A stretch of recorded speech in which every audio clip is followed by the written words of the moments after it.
Yes, I guess now we can start. So, uh, welcome all. Good evening, everyone. So today I would say it's the last event of the various events, sets of events organized by NSS and IIT Roorkee as a part of World Antimicrobial Awareness Week. So first of all, I will welcome Dr. Kamini Walia, Dr. Amit Sharma, and even thank them for accepting our invitation. Dr. Anjana Pathania for her guidance and support. This initiative taken by NSS and IGEM. So I guess we can start with Dr. Kamini Walia with the interesting topic like what is the impact of COVID-19 on the scenario of antimicrobial resistance in India. Good evening, everyone. And at the outset, I would like to thank organizers for giving us this opportunity to share some of the work that is being done from ICMR with regard to antimicrobial resistance and some of the new insights on what would be the impact of COVID-19 on antimicrobial resistance and should we be really worried about it as we go forward. So I will be making a brief presentation for this. I coordinate the antimicrobial resistance program at ICMR and have had the opportunity to really look at this, how the trends and the patterns and how the AMR scene in India has progressed in last few years.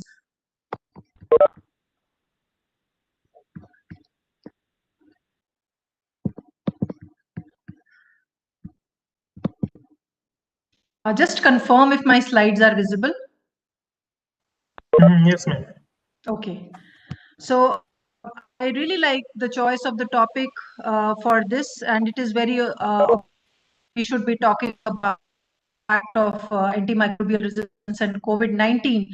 And we know there is a lot of evidence which is being documented that broad spectrum antibiotics are being used indiscriminately in the COVID-19 patients. As most of you would know, antimicrobial resistance is a public health challenge, and it was recognized first by WHO in almost 2000, which is about 20 years back. However, it has gained a lot of time to gain this kind of a momentum and focus for this topic, which is so important and touches everyone's lives. It is documented that bacterial infections which are unsuccessfully treated due to drug resistance claim almost 700,000 lives per year worldwide. The projected cost is around 10 million people by year 2050, which will cause 100 trillion loss to global economy through loss of productivity. US experiences 2.8 million multi-drug resistant infections annually, 35,000 deaths, and there is high burden of antimicrobial resistance in the low middle income countries like India, although the exact burden is not known. Now, antimicrobial resistance has actually compromised the advances that we made in the control of infectious diseases. There are various factors which are responsible for it, which includes the rising income, more money to buy antibiotics, availability of antibiotics over the counter, availability of generics, the behavior of self-medication, use of antibiotics in livestock and animal sector. Some of the factors which are contributing to the use of antimicrobial resistance or misuse of antimicrobials, which is leading to antimicrobial resistance. Then there are factors in our healthcare system like limited diagnostic ability, limited availability of healthcare personnel. All these factors are contributing to how antimicrobial resistance challenges manifesting in our healthcare settings. To an extent that even procedures like cesarean section or a joint replacement are now being complicated by incidence of hospital-acquired infections, which are most of the time multi-drug resistant. So these drug-resistant pathogens, they lurk as invisible threats, claiming invisible victims in our hospitals. The reason I call these invisible victims is that is no healthcare system which is actually recording how many deaths happen in our hospitals because of hospital-acquired multi-drug resistant infections. Now, I would just like to take you briefly through the history of antibiotic resistance. Antibiotics were discovered in 1920s, and they were responsible for saving a lot of lives during World War II, and a lot of soldiers actually recovered because of the use of antibiotics. 1945, there was a Nobel Prize which was given to Fleming, Foray, and Chain for their work on antibiotics. But at the same time, or rather earlier, Alexander Fleming came up with a warning that if these are not used cautiously, we may have problem of antibiotic resistance at our hands. This was followed by discovery of more antibiotics like methicillin, daptomycin. But then subsequent to that, there was almost a 30-year gap where no new antimicrobials were discovered. And at the same time, we were noting increased incidence of drug-resistant pathogens in our community. We had MDR typhoid, which was very, very prevalent in 1990s in India especially. So all these years, although the antimicrobial resistance was present, but we were busy taking care of HIV/AIDS, tuberculosis. So AMR did not receive that attention that it should have, and that's how it has snowballed into a proportion the way we see it today. Various factors are responsible for development of antimicrobial resistance. We only understand the human component of AMR, and we do understand that antibiotic pressure is driving the AMR rates in humans. But then large amount of antibiotics are used in aquatic animals, in the food and the feed. The sanitation and hygiene practices are compromised. Then there is misuse of antimicrobials in plants, and then there is huge poultry sector which uses a lot of antibiotics, and then there are antibiotic residues which are discharged from the waste of pharmaceutical and manufacturing firms and farms. All these contribute to they percolate in our chain through different mechanisms. All this is leading to development of drug-resistant pathogens, which cause economic damage, loss of productivity, and increase healthcare expenditures. So this I have already touched briefly in my first slide, the factors which are contributing to resistance. This is the WHO guidance on what are the causes of antibiotic resistance: over-prescribing, patients not finishing their treatment, overuse of antibiotics in livestock and farming, poor infection control, lack of hygiene, and lack of new antibiotics which are being developed. So what are the consequences? They lead to higher medical cost, prolonged hospital stays, increased mortality, and at the same time, they lead to resistance selection of the bugs and pathogens which are further resistant, and they continue to remain in our communities and hospitals. Now, ICMR started the initiative on antimicrobial resistance in 2013. It is a multi-pronged initiative. We are trying to capture evidence through the AMR surveillance network. We are trying to improve the infection control in hospitals by bringing down hospital-acquired infections, and also building capacities for infection prevention and control through a very strong program. We are also working with hospitals to train doctors so as to increase the targetedness of the prescription and the way antibiotics are being used by and prescribed by the doctors.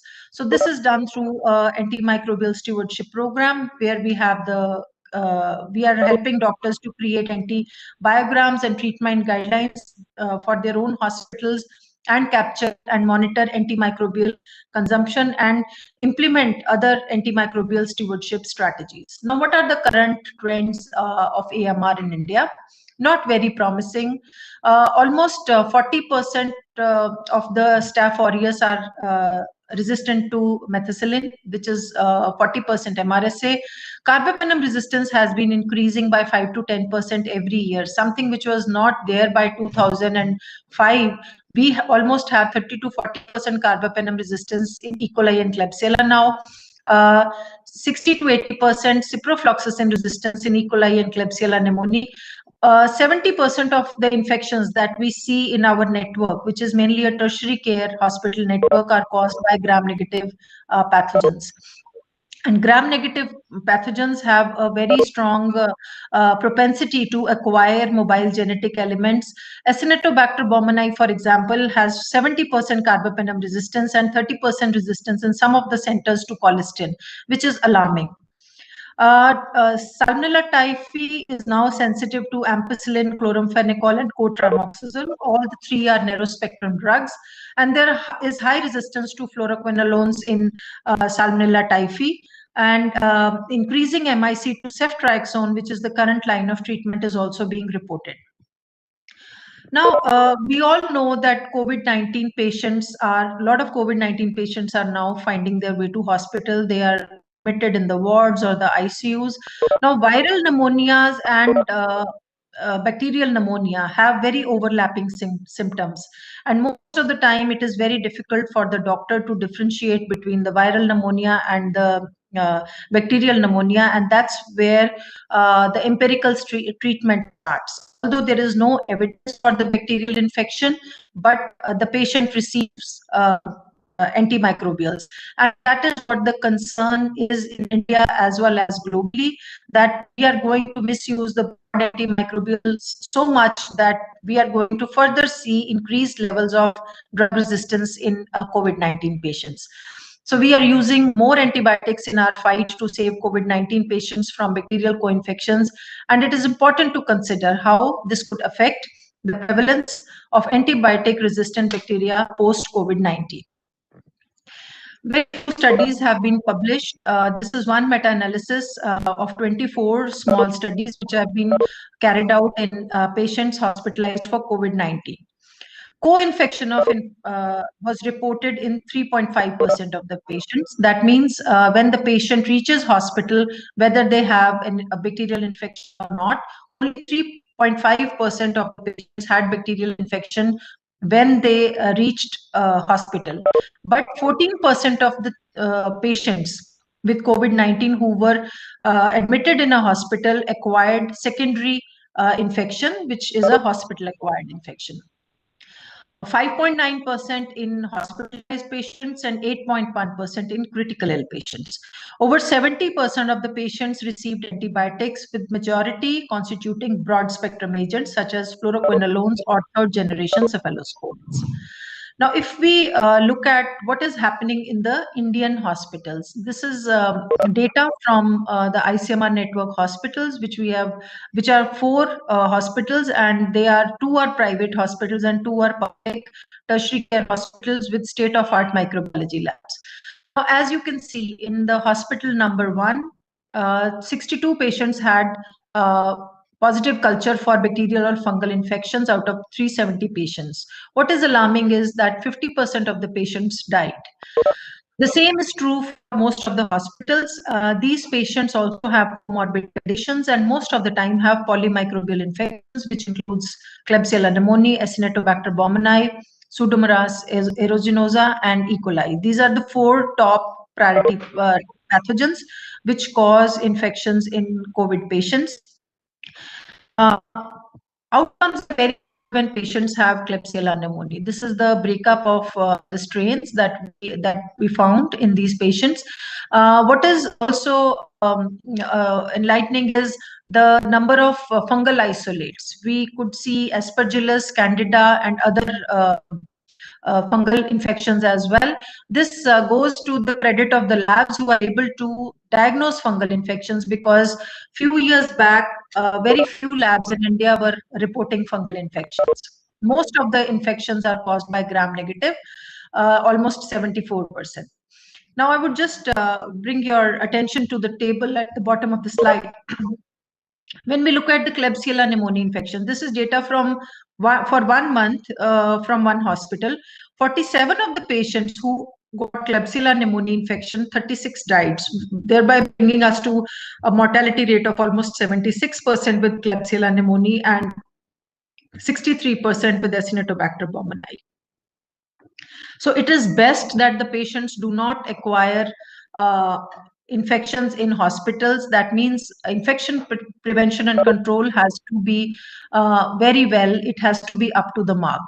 But normally it is not happening because doctors are wearing PPEs and there is a double layer of gloves. So the entire infection prevention and control practices is not being practiced optimally. As a result, a large number of patients are being prescribed broad spectrum antibacterial agents in hospitalized COVID patients in Indian hospitals as well. Empirical antimicrobial treatment is usually started before even the SBIs are confirmed. It is therefore suggested that all the patients which are hospitalized with COVID-19 should be treated according to microbiological data, because otherwise we will be ending up using a lot more antimicrobials in patients which don't even require antimicrobials. So, and this indiscriminate use of antimicrobial agents may further lead to changes in etiology and antimicrobial resistance patterns, which will be very hard to deal with in future. So some of the key that I would like to leave audience with. So in COVID-19 era, can antibiotics be used to treat COVID-19? There was a lot of discussion on azithromycin. There is a lot of discussion happening around doxycycline. None of these antibiotics are to be used to treat COVID-19. These antibiotics should be used only if there is a presence of bacterial infections, which is should be confirmed by a treating physician.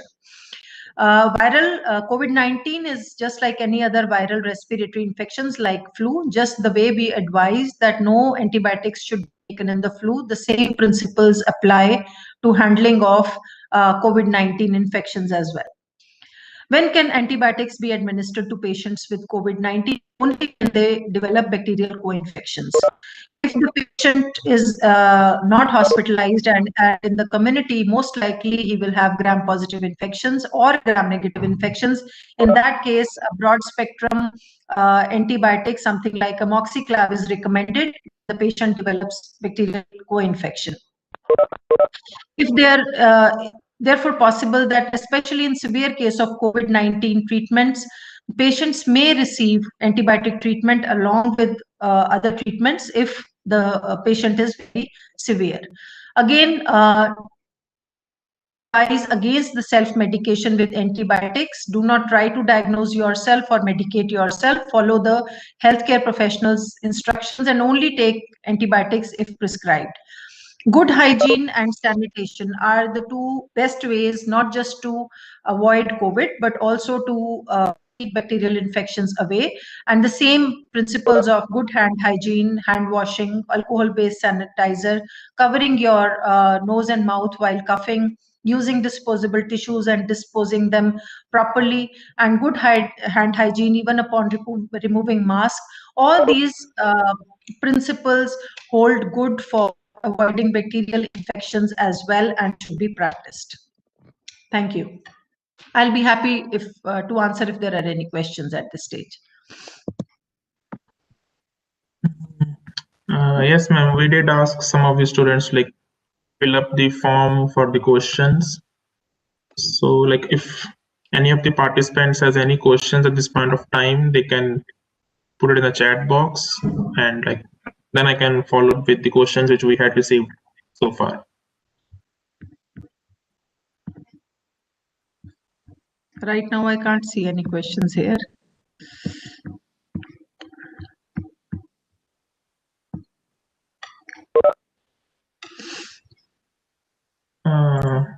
Okay, so I can just ask you a couple of questions which we received. The first one was like, is the only effect of COVID-19 on AMR is acquiring HAIs or hospital-acquired infections? No, I mean, hospital-acquired infections will be acquired only once the patient lands up in the hospital. But in the community also, there are chances that a patient may acquire a co-infection. but the profile of a community acquired infection will be different from the ones which are acquired in hospital. So the treatment regimen is also different.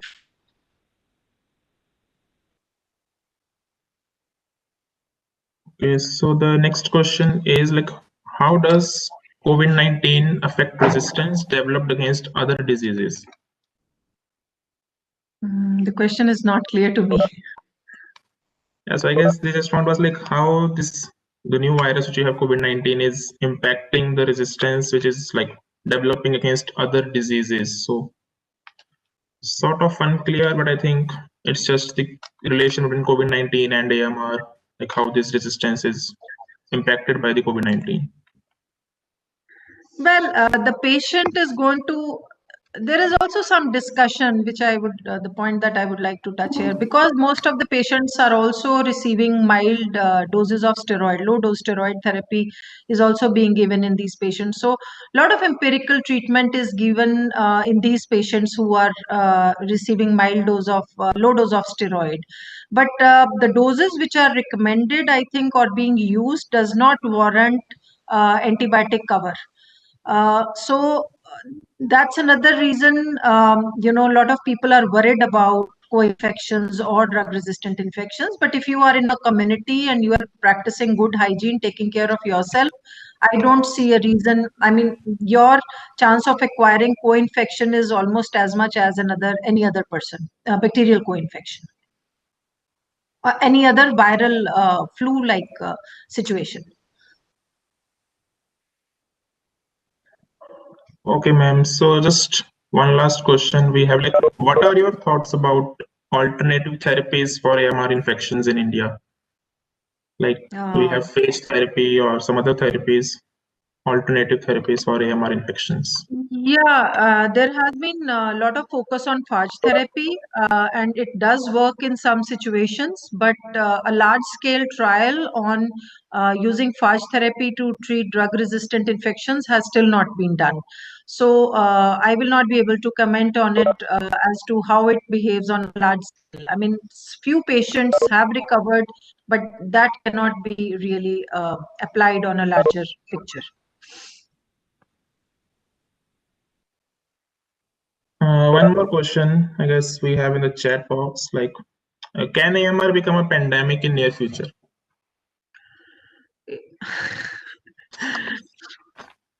Well, what do you call pandemic when you are seeing a lot of it? COVID, you are seeing a lot of it because you are diagnosing a lot of it. So if you diagnose all the AMR infections, I'm sure it already is a pandemic, or at least, I mean, it's closer to that. I mean, a lot of drug-resistant infections we are seeing in our hospitals. It's just that we are not able to get the full scale of it. If we have the way we are looking for COVID with the PCR, with the antigen test, with all other tests, if you look for AMR like this, probably we are already in the middle of one.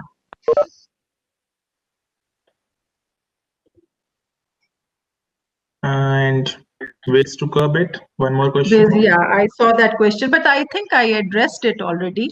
We have to reduce the antimicrobial pressure.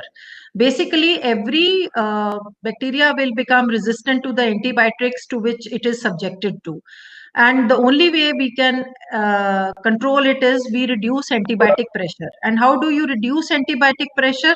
There are two ways to reduce antibiotic pressure. One is that you improve you make the antibiotic prescriptions more targeted, so that there is no empirical therapy at all. Only the patient who needs antibiotic gets it. So for that, you need a good diagnostic, and for that you also need a good doctor who has a good understanding of the importance of diagnostics. The second is, most of the time, our sanitation and hygiene practices are compromised. For example, in the community, we are not there is no clean water. There are sanitation and hygiene problems. In hospitals, there is not good infection control. So every time there is a compromise or a breach in infection control, you try to cover it with a antibiotic cover. So that's how you increase a antimicrobial pressure, because of which the drug resistant pathogens develop. So the only way I see, there's no way that you can bring it to zero, but yeah, you can reduce it by reducing the antibiotic pressure. Because in case of typhoid, we have seen that the drugs which we did not use for last 20 years, those typhoid bug has developed sensitivity to those drugs. So scientifically also it has been proven that the drugs, when you take them out, many hospitals and countries also practices cycling, antimicrobial cycling, that you take the particular antibiotic away and the bacteria again becomes sensitive to it. It may not be that long lasting, but at least it takes the pressure away for a short while.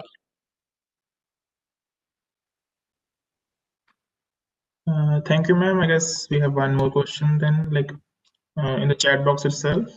If a COVID patient taking antibiotics at home without a physician prescription, will it be harmful? Will it cause any AMR or increase infection? It will not cause the harm probably directly to the patient, but when you are unnecessarily taking antibiotics, you are increasing the threat of antimicrobial resistance for others in the community.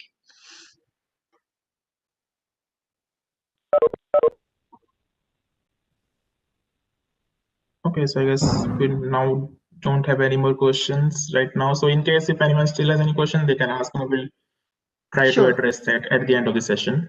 Thank you. Thank you very much, ma'am. So now I would like to invite Dr. Anuj Sharma, who is Technical Officer AMR at WHO Country Office for India. I guess Dr. Sharma, now you can share your screen. I guess you have the presenter access.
Okay, sorry, can you see my screen now?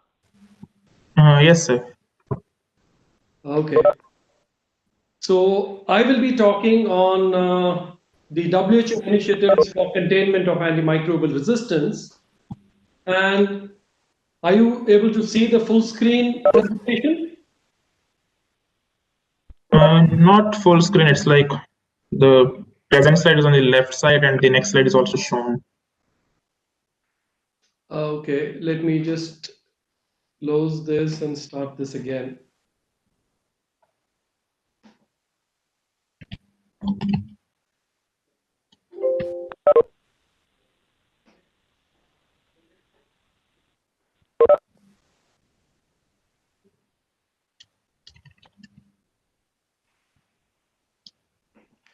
Okay, we'll be talking about the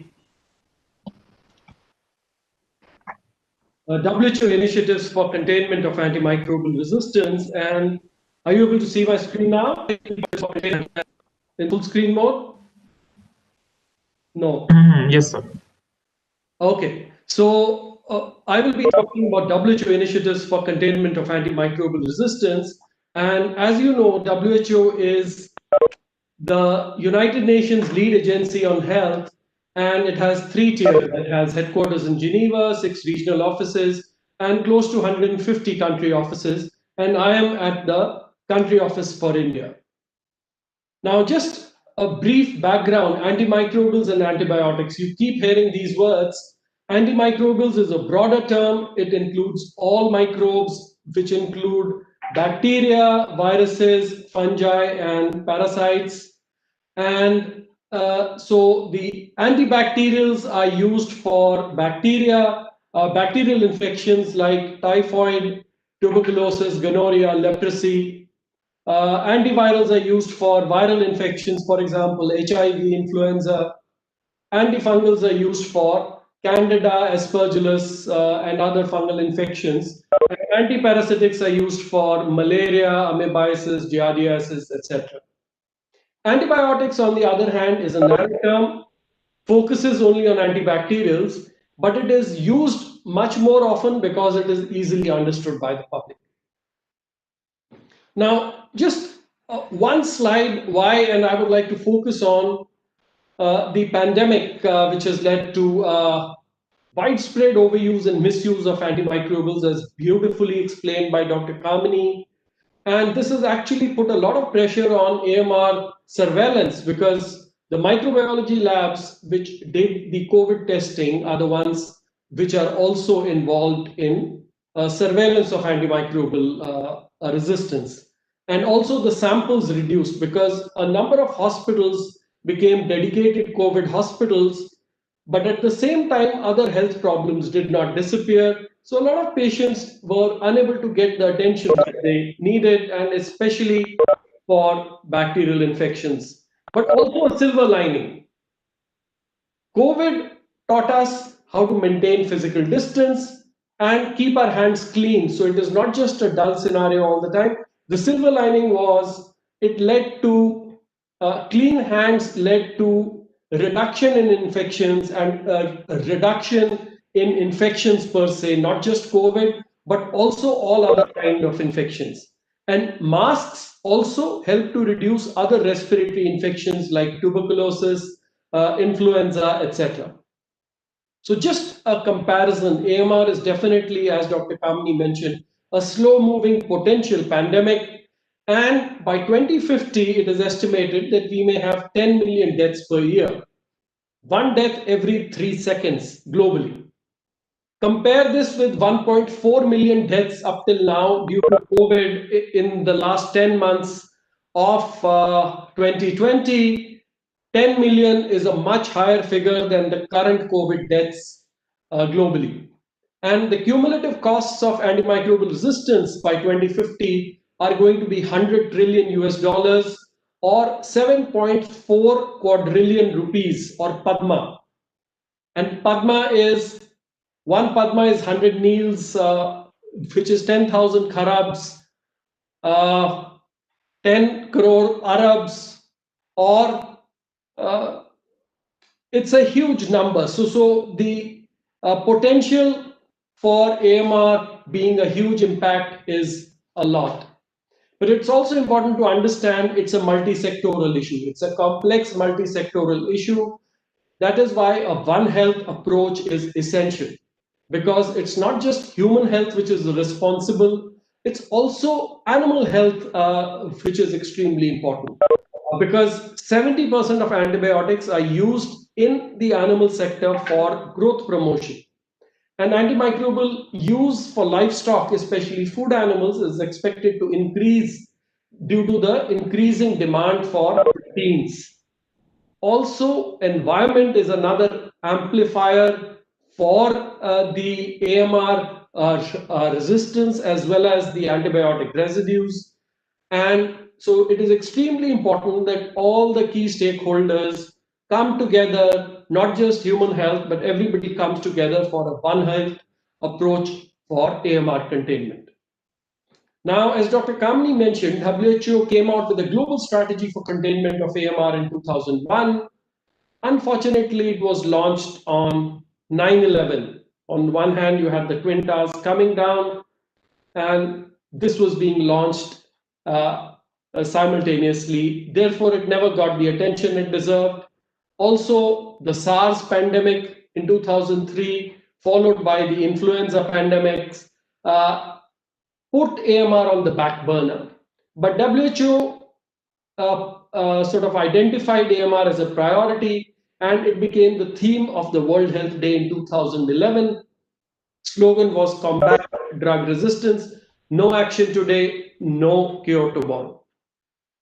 Now, WHO came out with a global action plan on antimicrobial resistance in 2015, 5 strategic priorities cutting across all sectors, not just human health, food, animals, and the environment, but also certain things which cut across sectors like communications, education and training, surveillance, laboratory strengthening, operational research, regulatory systems and access to antimicrobials, newer medicines and innovations and investments.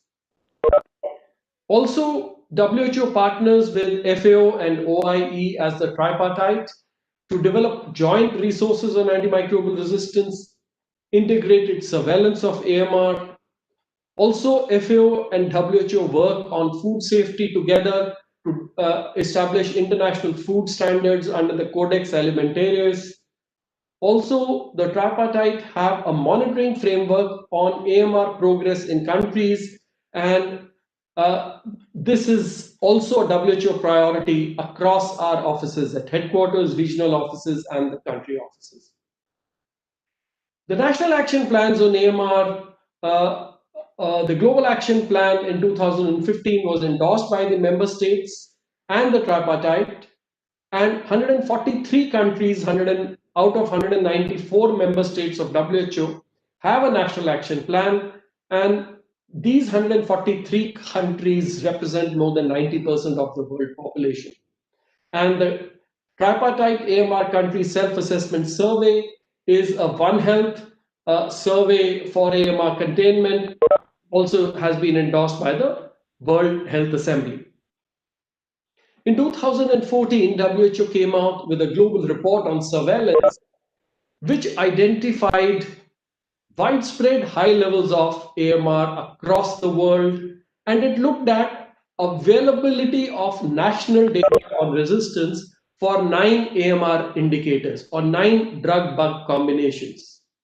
And it was only 89 countries which submitted data for more than 5 indicators, another 22 for only 2 to 5 indicators, and so it actually made WHO realize that a lot of countries do not have nationally available data with them at that point in time.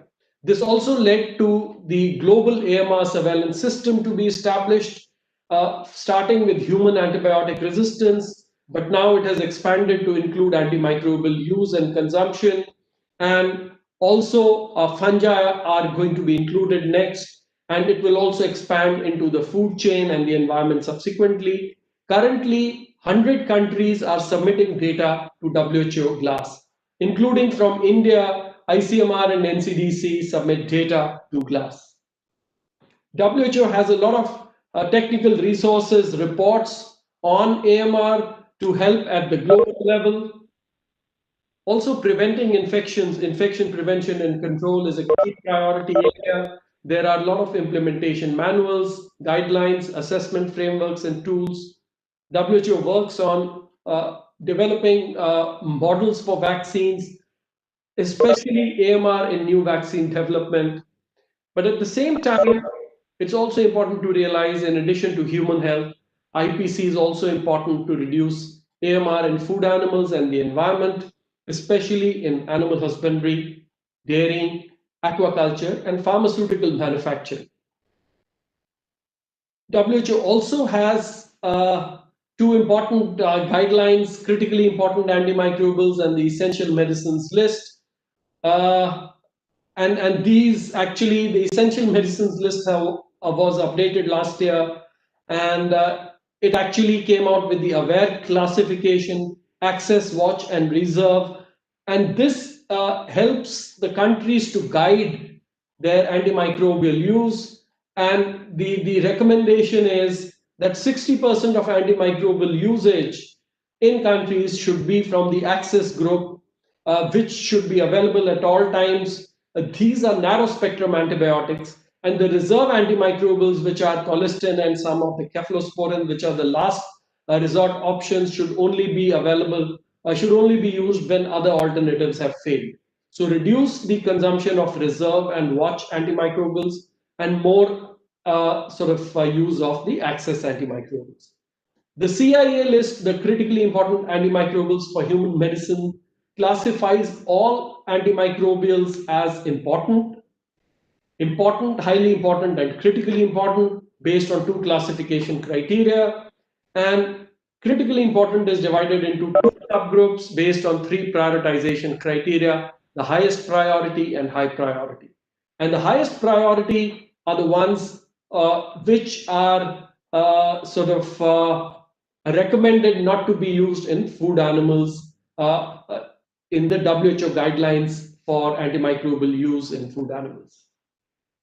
As Dr. Kamini mentioned, currently we do not have accurate estimates of how many people fall sick or die due to antimicrobial resistance, because the International Classification of Diseases, which looks at morbidity and mortality statistics, up till 2019 did not have codes for AMR. In 2018, these were developed in the 11th revision of the ICD called the ICD-11, endorsed by the World Health Assembly in May 2019, and all WHO member states, countries are going to work towards it to implement them, and these are to be effective from 1st January 2022. So henceforth, we might have better data on sickness and deaths due to AMR. WHO also is focusing on R&D, also has a WHO priority pathogen list for prioritizing research and development for new and effective antibiotics. Again, classifying organism-resistant combinations into critical, high priority, and medium priority. Also has a partnership with Drugs for Neglected Diseases initiative called the GAP-AMR, and ICMR is one of the partners in this initiative in the GAP-AMR projects in India. And this, it looks at addressing the needs of the low and middle income countries, focused on developing products which the commercial industry is unlikely to develop, and also ensure that the new antimicrobials are affordable to all, and also look at antimicrobial combinations. Other WHO initiatives include, there's a tripartite joint secretariat on AMR, which coordinates global activities across sectors. Earlier, late last week, the One Health Global Leaders Group on AMR was launched jointly by the tripartite WHO, OIE, and FAO. The DGs of the 3 organizations came together and launched this high-level group, which is chaired by 2 heads of state from Bangladesh and Barbados. And it has the heads of state, prime ministers, health ministers, other ministers, as well as private sector and civil society, AMR champions who are going to advise the tripartite for One Health AMR containment. From India, we have Ms. Sunita Narayan, who's the chairperson of Center for Science and Environment, as a member of this global leaders group. WHO is also coordinating the AMR Multi-Partner Trust Fund, which already has $13 million US pledged in June 2019, last year, primarily by Netherlands, Sweden, and UK. Also, there's a Codex Task Force on Antimicrobial Resistance, also guidance on integrated surveillance of AMR, and also global framework for development and stewardship to combat AMR. Now, coming over to the India perspective, in 2008, WHO India office established the India Network for Surveillance of AMR. For 4 years, this network established and worked together to generate data on multi-drug resistant organisms from 20 centers across India. Subsequently, this network was disbanded, but a number of these sites, nearly 60 to 70% of these sites, became part of the ICMR or the NCDC AMR surveillance network. In 2012, national AMR programs were launched by NCDC and ICMR. And also in September, there was the Jaipur Declaration on AMR. In 2015, the Global Action Plan on AMR, the Indian Health and Family Welfare Minister presided over the World Health Assembly when the Global Action Plan on AMR was endorsed. So Indian Health Minister was very keen to develop a national action plan in alignment with the Global Action Plan. WHO helped in establishing a framework for developing the National Action Plan on AMR, putting in place governance mechanisms such as the Intersectoral Coordination Committee, the Technical Advisory Group, and the Co-Working Group on AMR. It came out with a background document on AMR and its containment in India, and subsequently helped all the stakeholders led by the Ministry of Health and Family Welfare to develop the National Action Plan on AMR. And AMR is also a priority under the WHO India country cooperation strategy with the Ministry of Health for the period 2019 to 2023. This is the event at which at the Interministerial Consultation on AMR in Hotel Ashoka on 19th April 2017, the 4 union ministers endorsed the National Action Plan on AMR and signed the Delhi Declaration on Antimicrobial Resistance, highlighting the Indian political commitment to contain antimicrobial resistance through a One Health approach and interministerial consensus in the presence of stakeholders from 12 ministries. The Indian National Action Plan is aligned to the Global Action Plan. It has a 6th strategic priority on collaborations at 3 levels: international, other countries, the national collaborations amongst the disease control programs, and also, since health is a state subject, focus on state action plans for containment of antimicrobial resistance to have state subnational collaborations. Now, it's important for you to understand that the AMR stakeholders in India are spread across a huge number of ministries and organizations. It includes professionals in health, animal health, food, agriculture, environment, and also includes farmers, the general public, and the policymakers. 4 key ministries are important: the Health and Family Welfare, Fisheries, Animal Husbandry and Dairying, Agriculture and Farmers Welfare, and Environment, Forest and Climate Change, as well as a number of other ministries on the right-hand side. You can see, in addition to Niti Aayog and the Prime Minister's Office, as well as the Defense Ministry, Railways Ministry, and the Labour Ministry, which also has a huge network of hospitals and labs. The medical colleges, professional councils, veterinary colleges, research institutions, professional associations, accreditation bodies, NGOs, civil society, private sectors, donors, and partners are the other key stakeholders. States and union territories have a stake, and the tripartite in India is consisting of FAO, WHO, and the UNEP to look after the environmental aspects. WHO helped the state governments to develop state action plans in Kerala called CARSAP. In Madhya Pradesh, it's called MP SAPCAR, the Madhya Pradesh Strategic Action Plan for Containment of Antimicrobial Resistance. And in Delhi, SAPCAR, the Strategic Action Plan to Combat Antimicrobial Resistance in Delhi. Also, some of the other initiatives include the regional workshop to develop state action plans.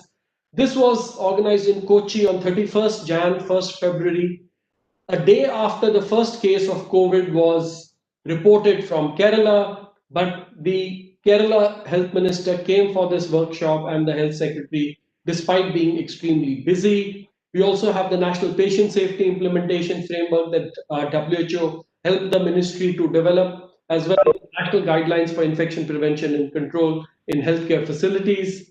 Also, WHO has helped to establish 3 state-level surveillance networks in Maharashtra called Mahasar, in Kerala it's called CARSNet, and in Delhi it's BINSAR-D. Also, we are supporting NCDC's antimicrobial consumption network called NACNet.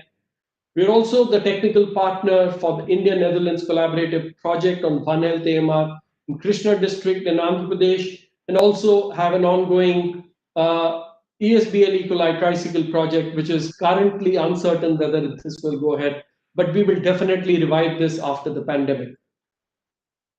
Now, this is my second last slide, and The World Antimicrobial Awareness Week in 2020 is a major change from the previous antimicrobial awareness weeks.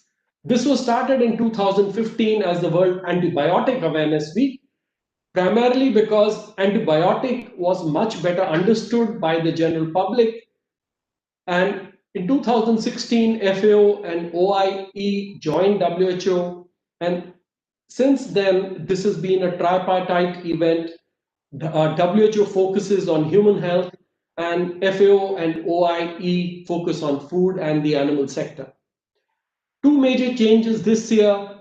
One is the dates have been fixed as 18 to 24th November. Henceforth, earlier the dates used to keep varying. 18th had to be a part of the week, third week of November. And second is the slogans has changed. Instead of antibiotics handled with care, it is antimicrobials handled with care. And that's the reason I wanted to give you a background. What's the difference between antibiotics and antimicrobials? So this includes antivirals, antifungals, and antiparasitics. And this year the theme is, in human health, the theme is United to Preserve Antimicrobials. This is an opportunity to push the AMR agenda, and we are partnering with Delhi government to have an antimicrobial awareness campaign for school children in Delhi NCR. The inaugural ceremony of this campaign was organized today afternoon, and we look forward to interesting outputs from this. There's an ideathon as well as which will generate interesting messages for AMR containment, as well as an awareness raising events. We also have key AMR messages which are available on our website, who.int/India antimicrobials-resistance. These are just a few of these messages, and these are available for all stakeholders to disseminate freely. If they want, they are free to add their logos and disseminate them to all the stakeholders. There are a large number of other tiles which can be used through social media to spread the messages. So in summary, I would like to say that AMR is a global, national, as well as a WHO priority. Containment of AMR needs a One Health approach, all stakeholders to come together and to work together for containment. And it needs not just the engagement, but the ownership of all stakeholders in these sectors. Government's ownership and oversight, both at the national and the subnational level, is extremely important to drive the agenda and have ownership of not just the data, but also the policies for AMR containment. And I'm extremely happy that IIT Roorkee has taken the lead in celebrating the World Antimicrobial Awareness Week, because students are the future leaders and citizens of tomorrow, and need to ensure that you have access to effective antimicrobials as you grow up, and as your children come into this world, they have access to effective antimicrobials. We always work with our partners and we work closely with the Ministry of Health and Family Welfare, National Center for Disease Control, ICMR, ICAR, Department of Biotechnology, state governments of Kerala, Madhya Pradesh, Delhi, NCMR. Also this year, we've worked with Medical Students Association of India. We have an ongoing campaign for the World Antimicrobial Awareness Week, and also the Indian Veterinary Students Association.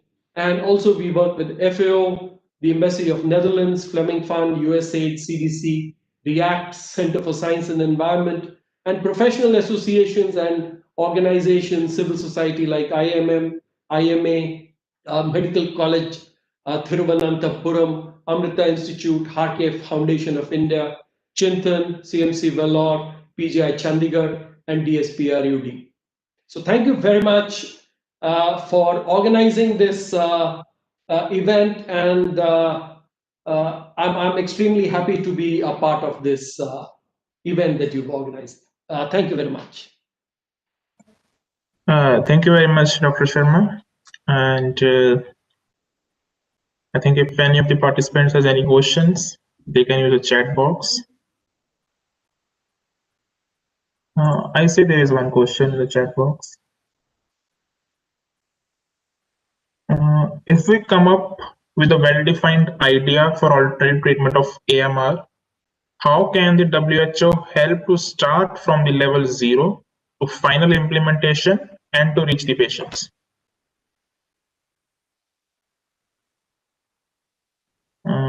I guess, sir, you're on mute. So the question is on alternative medicine. And as you might be aware, the Indian Prime Minister, Honorable PM Modi, spoke to the WHO DG 2 weeks back, and the Indian Prime Minister encouraged WHO to include the alternative medicines within the WHO scope. WHO already has a small department on traditional medicines, and hopefully in future this can also be working on AMR. Within India, Ayush Ministry and the Department of Ayush at the state levels are stakeholders at the for the state action plans on AMR. The research that they're doing for not just antimicrobials but alternative and other innovations to prevent infections are also being looked at. And but as Dr. Kamini mentioned, research is needed. Large-scale trials are needed, and this is where WHO will be able to help them in doing the research to take it forward to the patients. and we have another question. Like, we know there are many policies in WHO which are highly beneficial and also included in India. But can you name one such WHO policy which is considered highly beneficial but isn't enforced in India?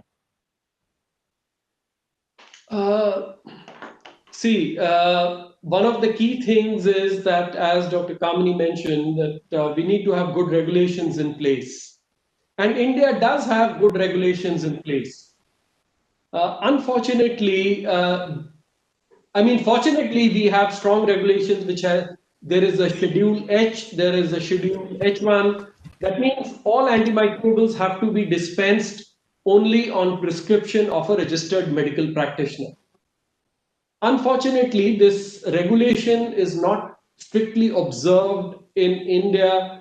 And as you can are aware, you can go to any chemist shop. Not all chemist shops, some of the good ones do not give antimicrobials over the counter, but a large number of them do sell antimicrobials to the patients without a prescription, or also on shared prescriptions where somebody who's been prescribed antimicrobials, somebody else goes and says, my friend needs it, and then the same prescription is used. So that's, I think, one of the area which has scope for improvement in India.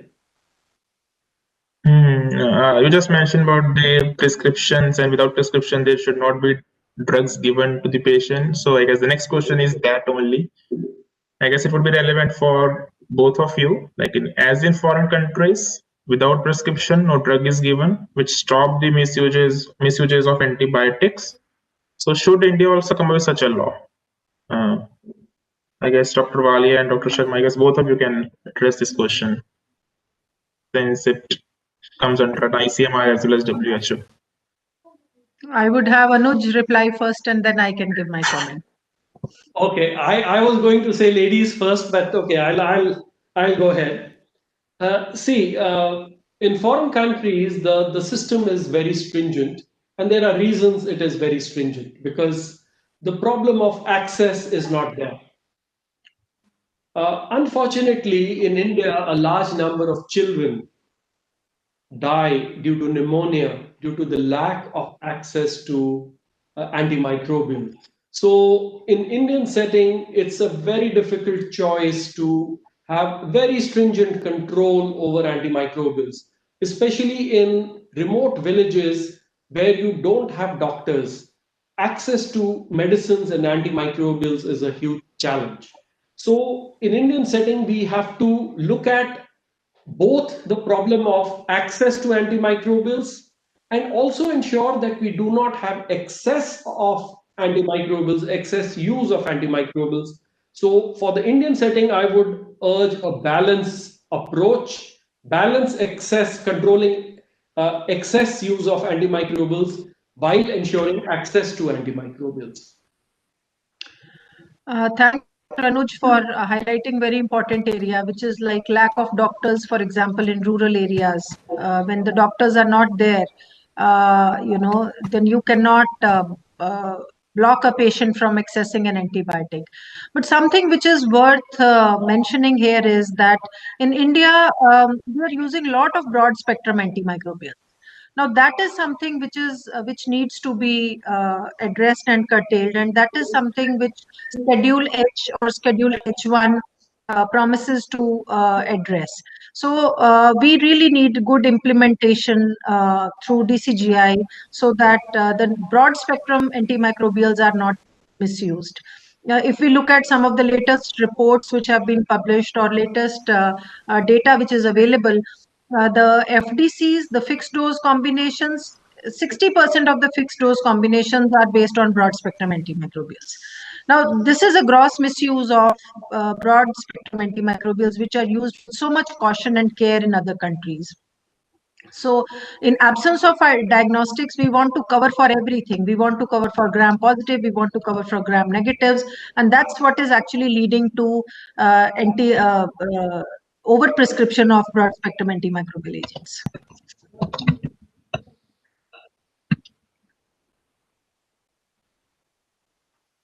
I have one thing else to add regarding the previous question. Thank you, Dr. Kamini, for your excellent response.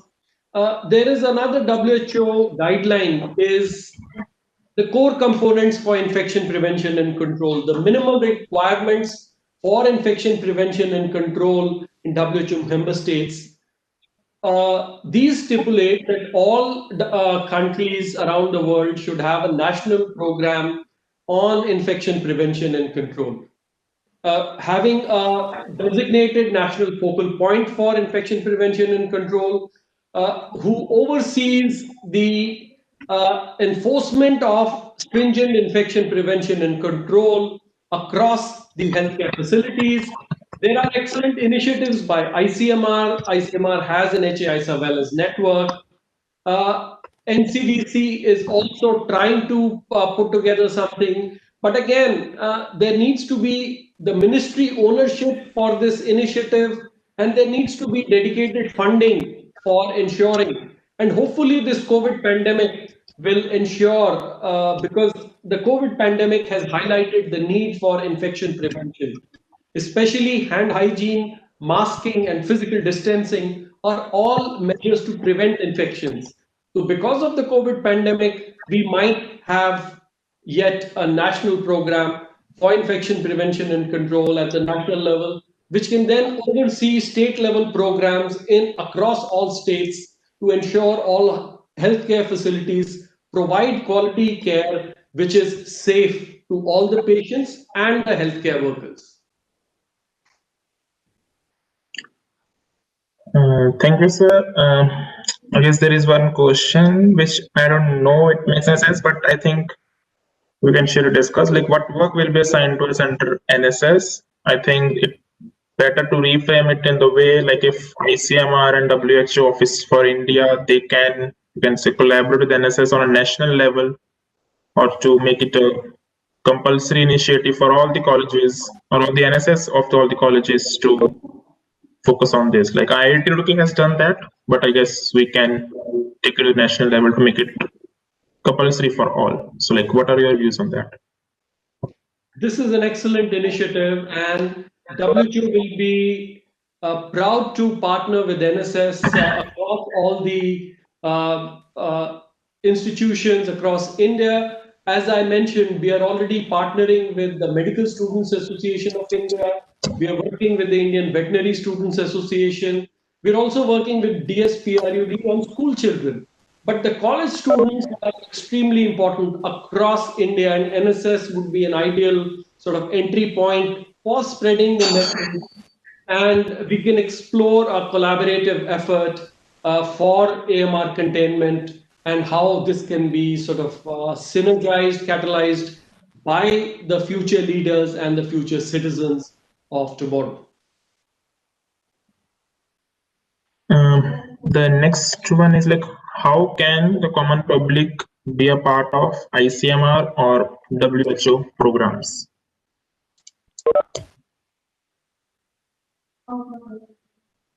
Dr. Kamini, would you like to go first? I think Dr. Anuj has very nicely answered this question, that WHO is already working with so many student groups, so many college groups, and so many other associations. ICMR is more focused on the medical research, I would say. Although we did one this media campaign on the creating antimicrobial resistance awareness with Pfizer, and we also supported the Superbug exhibition, which was organized by Department of Science and Technology. But essentially, community needs to work together to raise more awareness about antimicrobial resistance, because one thing which we forget is that antimicrobials are just like any other natural resource. Just the way we are worried about air, quality of air, or not wasting water, because water is a precious natural resource. Similarly, antimicrobials are a natural resource which we need to create awareness about. And ICMR will continue to do these kind of awareness activities from time to time. But creating awareness is also one of the strategic priorities for WHO Global Action Program. But there are many gaps in that. You don't know how to tailor messages to which populations, because a large workforce needs to be trained. The veterinarians, the community, of course, has a diverse groups. There are students, there is older population, there is younger population. Then there are a whole lot of professionals, which includes nursing population, treating physicians. So I think we are still lacking in our understanding of what it takes to create effective messages for educating these groups, and how to measure the impact, and how long does the impact last. So all these things still need to be understood. And on that front, I think ICMR can play an active role in creating more understanding about socio-behavioral component of antimicrobial resistance.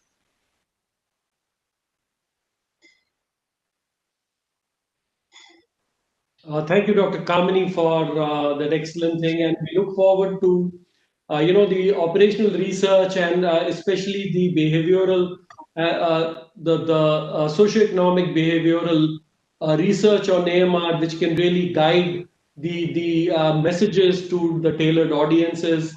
And also, this is the last question on how can the common public be part of these programs is the World Antimicrobial Awareness Week is the initiative where the target audience is threefold. It is A, the general public, B is the technical stakeholders, and also the policy makers. So we try and reach out to all of them during this week. However, having said that, a lot of our initiatives start during the World Antimicrobial Awareness Week, but carry on throughout the year.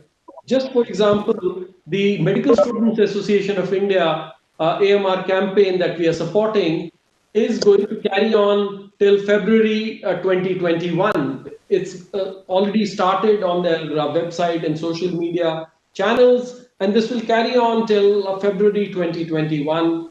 And so again, we are aware that the public needs to be educated about, as Dr. Kamini beautifully put it, antimicrobials are a valuable resource, not to take them indiscriminately, not to take it without a doctor's prescription, and not to share antimicrobials with each other. Leftover antimicrobials should be disposed of safely. So all these issues, the general public can play an important role, and we will continue to try and reach out both at the national level as well as at the state level through the state action plans in all the states.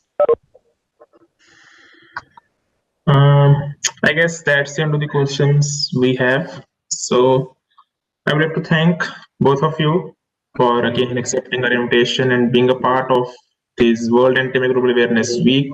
celebrations and awareness in different events. And as I guess Dr. Sharma also mentioned that many initiatives are launched during this week and they are carried out throughout the year. NSS IIT Roorkee would be also focusing on carrying these initiatives, organizing these events, spreading awareness regarding AMR throughout the year as well, and not only on during this week. So once again, thank you to both of you, and thank you to all the participants for attending the event. And I think like this would have increased awareness level among all the participants. Thank you. Thank you for inviting us. Thank you very much for identifying AMR as a priority and inviting us. Thank you again. Okay. Thank you. Okay.